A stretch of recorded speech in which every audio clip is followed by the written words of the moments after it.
ঈশ্বরকে ধন্যবাদ দিই এই সুন্দর সময় এবং এই সুন্দর সুযোগের জন্য। ধন্যবাদ দিই যে প্রতি মাসের মতো এই মাসেও আমি আবারও এভরিডে প্রেয়ার মধ্য দিয়ে প্রভুর বাক্য নিয়ে কথা বলার সুযোগ পেয়েছি। এই জন্য বিশেষভাবে ধন্যবাদ দিই পিতা ঈশ্বরকে, এবং ধন্যবাদ দিই আমার ভাই সেই আহ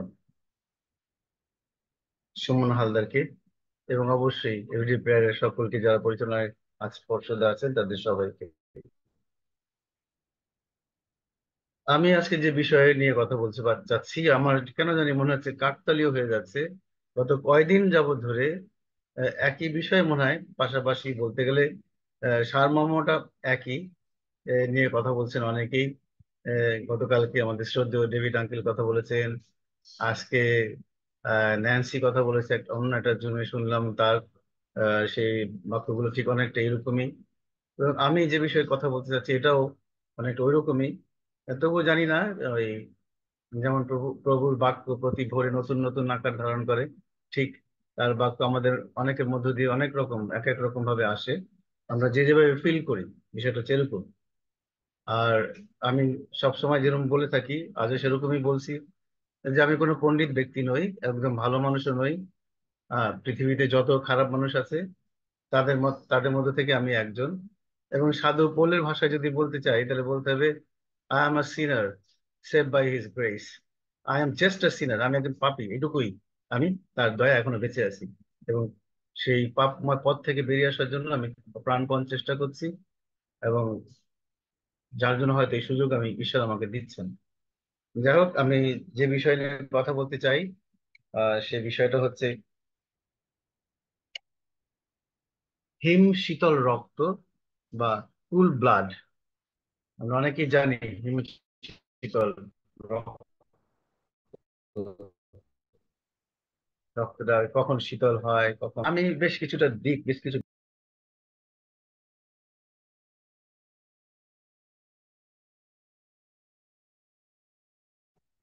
মিউট হয়ে গেছেন আঙ্কেল। সরি, আমি যে বিষয় নিয়ে কথা বলতে চাচ্ছি সেটা হচ্ছে যে হিম শীতল রক্ত। এবং আমরা জানি রক্ত কখন শীতল হয়, কখন কখন হিম হয়, বাট বেশ কিছু কারণে আমাদের সেই রক্ত শীতল হয়ে যায়, হিম অনেক সময় ঠান্ডা হয়ে যায়, বরফের মতন হয়ে যায়, বেশ কিছু কারণে। আর সেই কারণগুলো আমি আহ, বেছে পেয়েছি বা বেছে নিয়েছি। আশা করি আপনারা এগুলো জানেন, তবু আমি যে স্মরণ করিয়ে দেওয়ার জন্য এবং আজকের প্রচারটা এইভাবে তুলে ধরার জন্য আমি সেগুলো লিপিবদ্ধ করেছি। যেমন আমি শুরুতে বলছিলাম কিছুদিন আগে আমার যেখানে কাজ হচ্ছে সেই আপনার জয়পুরহাটে লোক পরিষ্কার করছিল। আর একটু দূরে আমার ইঞ্জিনিয়ার দাঁড়িয়ে ছিল, এবং লেবাররা সেই দা কাচি নিয়ে ঘাস এবং এর কোদাল দিয়ে কোপাচ্ছিল। আর হঠাৎ করে আমার ইঞ্জিনিয়ারের পাশ দিয়ে একটা সাপ চলে গেল। এবং তারপরে আরেকটা আরেকটা সাপ দেখে লেবাররা সেই লাঠি সোটা নিয়ে সাপটাকে মারতে গেল। এখন প্রশ্ন হচ্ছে যে এই সাপের বিষয়ে আমি আগেই তাদেরকে বলেছিলাম। মানে আমার যারা কর্তা ওই চাইনিজরা, তারা আমাকে চাইনিজদের যে ম্যানেজার তিনি বলেছিলেন, দাদা আপনার লোকজন ওখানে যাচ্ছে, ওদেরকে একটু সাবধান করবেন কারণ ওখানে সাপ আছে। আমি তাই আগের দিন রাত্রে আমার ইঞ্জিনিয়ারকে বলে দিয়েছিলাম ফোন দিয়ে যে খেয়াল রাখবেন ওখানে কিন্তু সাপ আছে। ও হয়তো অন্যভাবে দেখেছে কিনা জানি না, বাট ও ওই দিন হয়তো কি অবস্থা ছিল ওর আমি জানি না, বাট ওর পরের দিন সকালে যখন এই ঘটনা ঘটার পর আমাকে যখন ফোন দিয়ে কথা বলছিল, ওর গা হাত পা কাঁপছিল মনে হচ্ছিল। আমি অনুভব করতে পারছিলাম যে ওর শরীর ঠান্ডা হয়ে যাচ্ছিল, কারণ ওই সাপটা বিষধর সাপ ছিল। ওর পাশ দিয়ে না গিয়ে ওকে তো ছোবলও মারতে পারতো।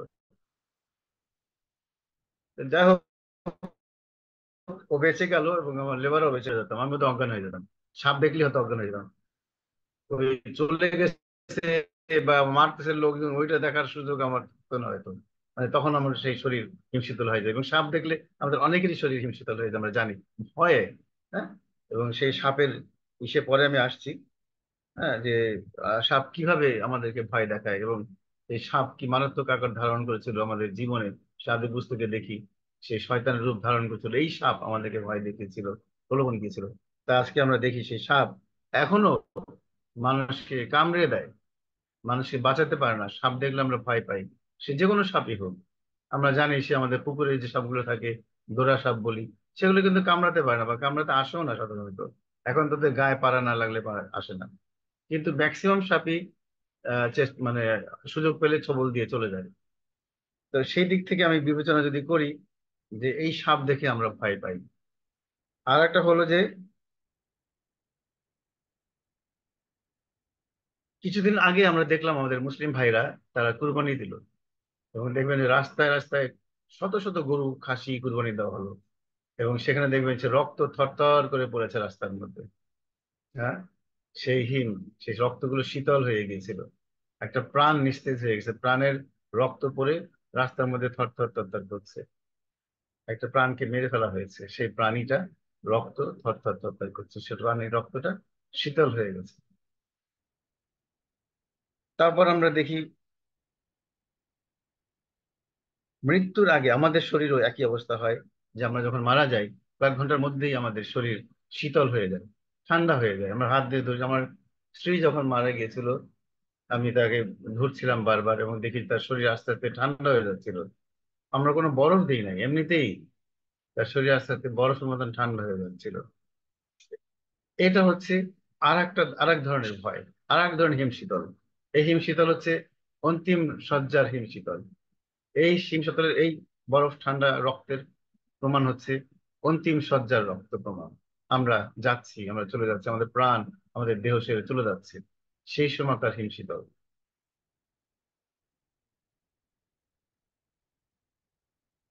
আর আরেকটা হচ্ছে যে, আরেকটা ভয় ইদানিং সবচেয়ে বেশি আমাদের মধ্যে কাজ করছে, সেটা হচ্ছে সেই সন্ত্রাসীদের ভয়। এমন কোনো জায়গা নাই যেখানে সন্ত্রাসী নেই। আর সবচেয়ে বড় কথা, ইদানিং সেই যুবকরা, তরুণরা, বিশেষ করে ছোট ছোট কিশোররা, তাদেরকে বলা হয় কিশোর গ্যাং। তারা এমন কাজ নেই যা করে না, তাদেরকে প্রতিরোধ করবে এমন কেউ নেই, কিন্তু তাদেরকে আমরা ভয় পাচ্ছি। এখানেও প্রশ্ন আছে, তাদেরকে আমি কেন ভয় করবো? তারা তো আমারই ছেলে, আমারই ভাই, আমারই সন্তান। এখানে হচ্ছে গিয়ে সে পরে আমার একটি বিষয়, আমরা কেন তাদেরকে ভয় পাবো? সর্বোপরি ভয়, এই ভয়গুলো হচ্ছে ধ্বংসের ভয়, শেষ প্রান্তের ভয়, আমাদেরকে ঠান্ডা করে দেওয়ার ভয়, আমাদেরকে থমকে দেয় সেই ভয়। কিন্তু আর একটা ভয় আছে, সর্বোৎকৃষ্ট ভয়, সেটা হচ্ছে ঈশ্বরকে ভয় করা। একমাত্র ঈশ্বর আমাদেরকে ভয় দেখান না, কিন্তু আমরা ভয় পাই। আমরা যদি যারা বিশ্বাসী, তা আমরা বিশ্বাস করতে চাই যে আমরা যদি ঈশ্বরকে ভয় করি তাহলে আমরা ঈশ্বরের আশীর্বাদ লাভ করব, এবং ঈশ্বরের নিয়ম সকল যদি আমরা পালন করতে পারি তাহলে আমাদের কিসের ভয়? আমরা দেখি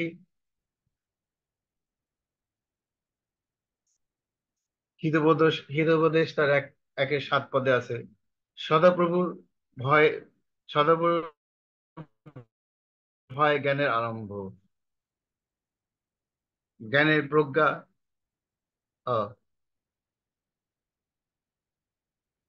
যারা প্রজ্ঞা উপদেশ তুচ্ছ করে তারা সদাপ্রভুকে ভয় করে না। আসলে আমার একটু চোখের সমস্যা হচ্ছে, আপনারা জানেন আমার অপারেশন হয়েছিল, তারপর থেকে আমার একটু দেখতে কষ্ট হয়। তো ক্ষমা করবেন আমাকে, আপনারা বুঝে নেবেন কিছু কিছু যারা আছেন। তো এই যে পালন করছি কিনা, তো সে নিয়ম গুলো পালন না করলে আমাদের কি কি আহ সে 10 আজ্ঞার মধ্যে, না এটা করবে না, ওইটা করবে না, এটা করবে না, ওইটা, এটা করলে এটা হয়, ওটা করলে এটা হয়, সব নিয়ম বলা আছে। কিন্তু আজকাল আমরা কতজন সেই নিয়ম পালন করি? আমরা কতটুকু ঈশ্বরকে ভয় করি? আমরা কয়জন ঈশ্বরকে ভয় করি? এটা ভাববার বিষয়। আমরা সাপকে ভয় করি, আমরা সেই সন্ত্রাসীদেরকে ভয় করি, আমাদের খুনিকে ভয় করি, কিন্তু ঈশ্বরকে আমরা ভয় করি না। ঈশ্বরের বাক্যে আমরা ধ্যান দিই না। তো প্রিয়জনরা, আসুন আমরা চেষ্টা করি ঈশ্বরের কাছে আসার জন্য। ঈশ্বর বারবার বলছেন, ভয় করো না, আমি তোমার সঙ্গে সঙ্গে চলছি। আদি পুস্তক সেই জাকবকে তিনি বলেছেন, ভয় করো না, আমি তোমার সঙ্গে সঙ্গে আছি। আমি অনেকটা পদ বলবো না, আমি just বলে যাচ্ছি পদগুলা। ঈশ্বর সবসময় বলছেন, আমি তোমার সেই আদি পুস্তক থেকে শেষ পর্যন্ত যিশুর মধ্যে দিয়ে বলেছেন, যিশু বলেছেন ভয় করো না, এই তো আমি, এটা আমি। তাহলে যেখানে যিশুকে আমরা ত্রাণকর্তা বুঝি, ত্রাণকর্তা বলে মেনে নিয়েছি, যিশু আমাদের ত্রাণকর্তা, তিনি আমাদের মণ্ডলীর অধিকর্তা, তিনি আমাদের সবার পরিবারের অধিকর্তা। সেই যিশু যদি আমাদের অন্তরে থাকে, তাহলে আমরা কিভাবে ভয় করি? কিভাবে আমরা ভয় করি? আমরা দেখি মার্ক তার 4 অধ্যায় 35 থেকে 41 পদ, একটু পড়ি আমি, ওদেরকে পড়ে শোনাচ্ছি।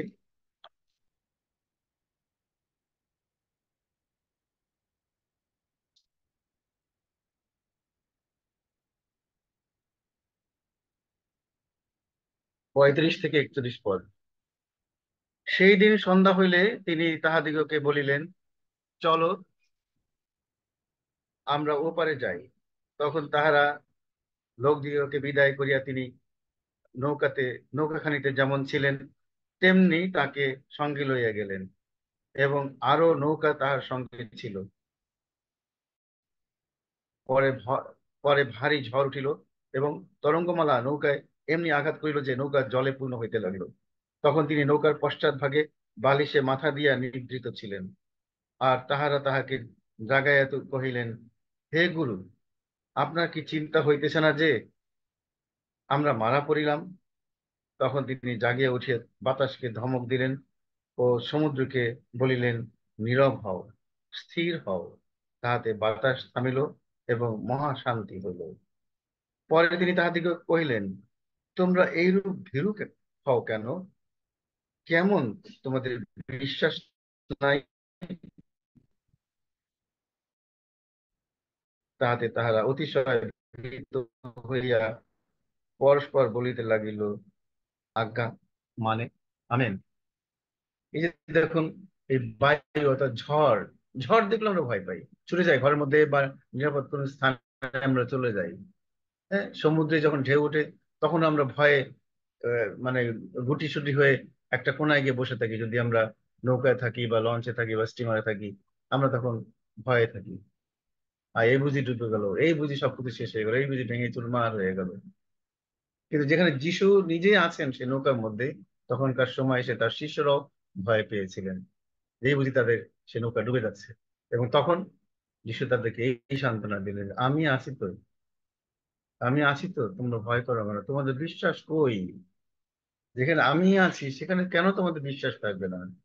তোমরা কেন বিশ্বাস করছো না আমাকে? তোমাদের বিশ্বাস এত দুর্বল কেন? তোমরা এত ভয় কিসের? এত ভীরু কেন তোমরা? প্রিয়জনেরা, আমরা এখনো এই একই ভাবে ভয় পাই। এই ভয় থেকে আমাদেরকে বেরিয়ে আসতে হবে।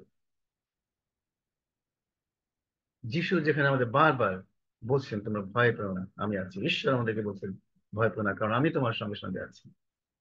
এই ভয় আমাদের রক্ত হিমশীত করে দেয়, আমাদের কথা বলা বন্ধ করে দেয়, মুখ বন্ধ করে দেয়, আমাদের চলাচল বন্ধ করে দেয়, আমাদেরকে ভাবিয়ে তোলে। অনেকে সে ভয় পেয়ে অজ্ঞান হয়ে পড়ে থাকে।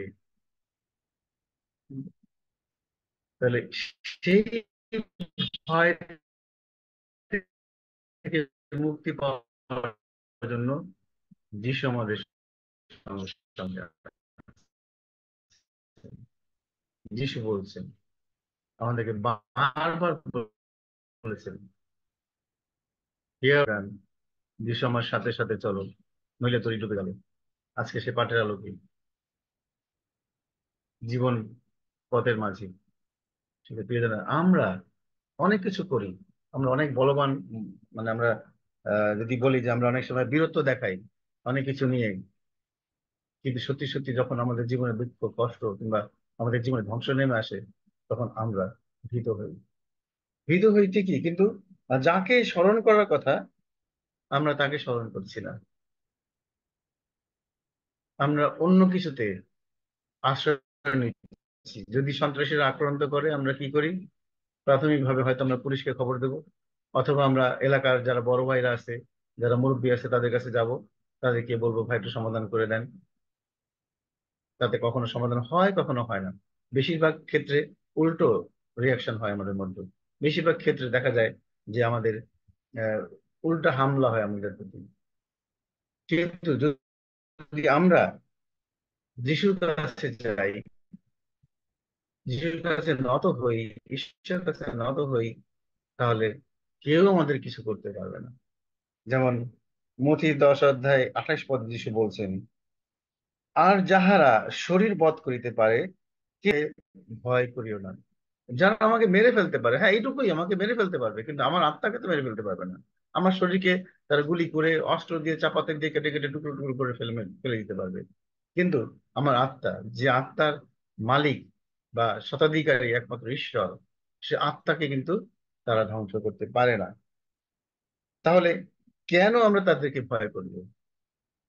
কেন? যিশু তাও বলছেন, কিন্তু যিনি আত্মা ও শরীরের উভয়েরই উভয়কেই নরকে নিবিষ্ট করিতে পারেন, বরং তাহাকেই ভয় করো। যিনি আমার শরীর এবং আত্মা দুটোকেই নরকে নিক্ষেপ করতে পারেন। নরক হচ্ছে সেই কষ্টের জায়গা, যেখানে আমাদের সে বিচারের পরে নিক্ষিপ্ত করা হবে, আমাদের পাপের ফল স্বরূপ, আমাদের পাপের সে নরক থেকে একমাত্র ঈশ্বরই আমাদের বাঁচাতে পারবেন, যিশু আমাদেরকে বাঁচাতে পারবেন। সে নরক থেকে সে সন্ত্রাসীরা কেউ আমাদেরকে বাঁচাতে পারবে না। কেউ না, কোনো মানুষ আমাদেরকে সে নরক থেকে ফিরিয়ে নিয়ে আসতে পারবে না, until and unless Jesus saves আস।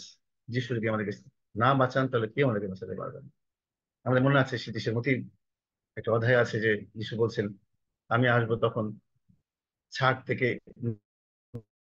মেষকে আলাদা করবো, অর্থাৎ মন্দ থেকে ভালোকে আলাদা করি, যারা ভালো তাদেরকে আমি আমার সঙ্গে নিয়ে যাবো। তাই আমরা ভালো থাকার চেষ্টা করি, আমরা চেষ্টা করি যেন ঈশ্বরের ইচ্ছা আমরা বুঝতে পারি, আমাদের মধ্যে যেন কোনো ভয় না থাকে। আমি একটু বলতে চাই, যদি এটা আমি জানি না এর আগে আপনাদেরকে বলেছি কিনা, সেটা হলো যে গত বছর আপনারা জানেন অনেকে এখানে প্রার্থনাশীল যারা আছেন আমার সাথে সঙ্গে ছিলেন, অনেক ক্ষতিগ্রস্ত হয়েছিলাম। আমি আর্থিকভাবে দুটি কাজ করেছিলাম, দুটি কাজেই প্রায় সব মিলে প্রায় 7 থেকে 8 লক্ষ টাকা আমি ক্ষতিগ্রস্ত হই। এবং তখন আমার যে কি হাল হয়েছিল, এখন তো আমি জানি এবং ঈশ্বর জানে, এবং আমার পাশে যারা ছিল তখন তারা জানতো। কারণ এই ক্ষতি পুষিয়ে নেওয়ার মতন সাধ্য আমার নেই, এত টাকা আমার কাছে ছিল না। এমনিতে ওই কাজ করার জন্য আমি মানুষের কাছে ঋণ নিয়েছিলাম, তারা আমাকে জাপটে ধরেছিল টাকা দেওয়ার জন্য। যেই শুনেছি আমি লস করেছি, ব্যবসায় ক্ষতিগ্রস্ত হয়েছি, তখন তারা আমাকে আরো উল্টো চাপ দিতে হবে। তাদের ভয়ে আমি চতুষ্ট হয়ে গেছিলাম কিছুক্ষণের সময়, কিন্তু না, আমি প্রার্থনা ছিলাম, আপনারা জানেন, আপনাদের কাছে আমি প্রার্থনা করেছি যেন তারা আমাকে টাকাটা দিয়ে দেয়। সেসব কর্মকর্তারা বা সেই সব প্রতিষ্ঠান, তারা দিয়েছে আমাকে টাকা সর্বশেষ আপনার প্রার্থনায়, আপনাদের প্রার্থনায় শুনেছেন। জয় যিশু, ঈশ্বরকে গৌরব দিয়েছে, কিন্তু যা পেয়েছি তাদের তাৎক্ষণিকভাবে কাউকে সমাধান করতে পেরেছি। কিন্তু আমি ঈশ্বরকে গৌরব দিই এখানেই, যে প্রতিষ্ঠা অপমান করার চেষ্টা করেছে, বা ইনফ্যাক্ট এক এক এক কথা বলা যায় তারা আমাকে অপমানই করেছে, সেই প্রতিষ্ঠানের উপরে ঈশ্বর আমাকে কর্তৃত্ব দিয়েছিলেন। আপনারা জানেন, খুলনা আমি কিছুদিন আগে কাজে গিয়েছিলাম, সেখানে ওই প্রতিষ্ঠানে একটা অংশে কাজ করছিল, এবং আমার দায়িত্ব ছিল তাদেরকে তদারকি করার, তারা ঠিক মতন কাজ করছে কিনা, যে কাজগুলো করেছে সেগুলো ঠিক হয়েছে কিনা, ঠিক না থাকলে তাদেরকে আবার সংশোধন করে দেওয়া। রীতিমতো তাদের প্রতি উপরে আমাকে এক ছত্র আধিপত্য দেওয়া হয়েছিল, তুমি এদেরকে নিয়ন্ত্রণ করো। তুমি তিনটা প্রতিষ্ঠানকে নিয়ন্ত্রণ করছিলাম, তাদেরকে পরিচালনা দেখছিলাম। ঈশ্বরকে ধন্যবাদ দিই, মেনে চলার জন্য চেষ্টা করি। আমি বলবো না যে আমি সাধু হয়ে গেছি বা একদম ভালো হয়ে গেছি, আমি সৎ মানুষ, তা আমি বলতে চাই না, কিন্তু আমি চেষ্টা করি যে ঈশ্বর যা বলেন বা যিশুর বাক্যে যা বলা আছে আমি সেগুলো স্মরণ করার চেষ্টা করি। তাই আমরা যে যাই বলি না কেন, আমরা একটু স্থির থাকার চেষ্টা করি, আমরা যেন বিচলিত না হই। আমরা চেষ্টা করি ঈশ্বরের আজ্ঞা সকল পালন করতে, তাহলে আমাদের কোনো ভয় থাকবে না, কোনো ভয় না। পরস্পরের জন্য প্রার্থনা করো, পরস্পরকে গাঁথিয়ে তোলো প্রার্থনার মধ্যে দিয়ে। যিশু তাই বলেন, তোমরা পরস্পরকে ভালোবাসো, তোমার শত্রুকেও ভালোবাসো।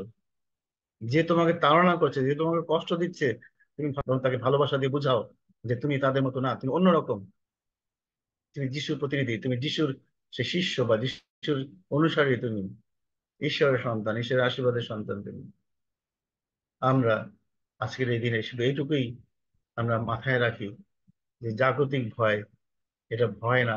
যিশু যেভাবে বলছেন, যারা তোমার দেহ বধ করতে পারে কিন্তু আত্মাকে বধ করতে পারে না, তাদেরকে ভয় করে না। আমরা যেন সেই সব মানুষদেরকে আর ভয় না করি, তাদেরকে ঈশ্বরের কাছে ছেড়ে দিই, তাদেরকে তাদের জন্য প্রার্থনা করি, তারা যেন তাদের জন্য মন পরিবর্তন হয়। এবং আমরা ব্যক্তিগতভাবে যেভাবে অনেক অনেক ভাবে ভয় পাই আমরা, কিন্তু সেই ভয়গুলো প্রার্থনা হঠাৎ করে যেন কোনো সিদ্ধান্তে চলে করে যেন সালগুলো বসিয়ে না হয়। মানে হল লাগিয়ে অনেকে আছে, আমরা সমাজ হল তাকে আমরা মাদকের কাছে তার কি মাতব্বরদের আশ্রয় নিই, যেটা আমাদের জন্য আমাদের পক্ষে খুবই মানে শোচনীয় একটা বিষয় এবং খুবই খারাপ একটা দিক। কারণ আমরা বিশ্বাসী, আমরা ঈশ্বরের সন্তান, আমরা যিশুর অনুসারী। আমাদের সেই মানুষের সে বিচার নয়, আমরা ঈশ্বরের বিচারে বিশ্বাস করতে হবে আমাদেরকে। ঈশ্বরের কাছে আসি আমরা, আমরা মনোরীতে আসি। মন্ডলী সেবক যারা, মেমোরি যারা আমাদের প্রবীণগণ আছেন, তাদের কাছে আসি আমরা। আমরা বাক্য নিয়ে কথা বলি, বাক্যে প্রতিদিন প্রতিটি বাক্যে ঈশ্বর আমাদেরকে সাহায্য করছেন। কিছুদিন আগে আমি ওই সাধনা দিদির বৌদির সেই একটা ফেসবুক পেজে দেখছিলাম, তিনি আহ প্রজ্ঞা পুস্তক থেকে কতগুলো বাক্য দিচ্ছিলেন। কত সুন্দর! সে আমাদের পরিবারকে কিভাবে আমরা পরিচালনা করব, স্ত্রীকে কিভাবে পরিচালনা করব, সব বিষয় সেখানে ছিল। আমাদের এই পুস্তক, এই যে বাইবেলটা, এই যে বাইবেলটা, এর মধ্যে সব আছে, সব। আমরা শুধু ধৈর্য ধরে পড়তে হবে আমাদেরকে, এটুকুই, আর কিছু না।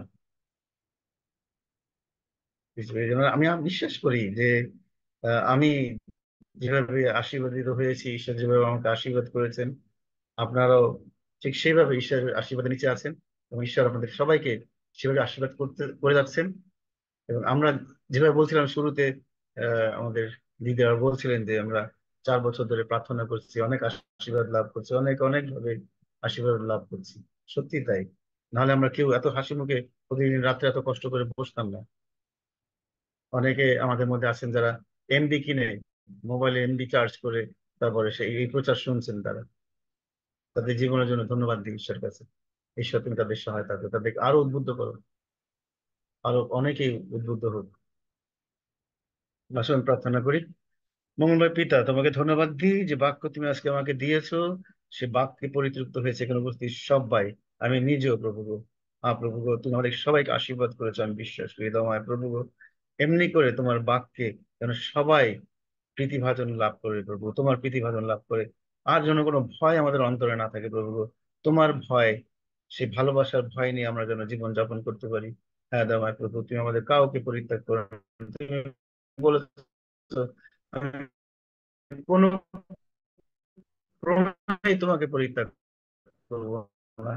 হ্যাঁ প্রভু, আমরা বিশ্বাস করি, গান করতে প্রভু যীশু খ্রিস্টের নামে, আমেন। জয় যিশু। আমেন। জয় যিশু।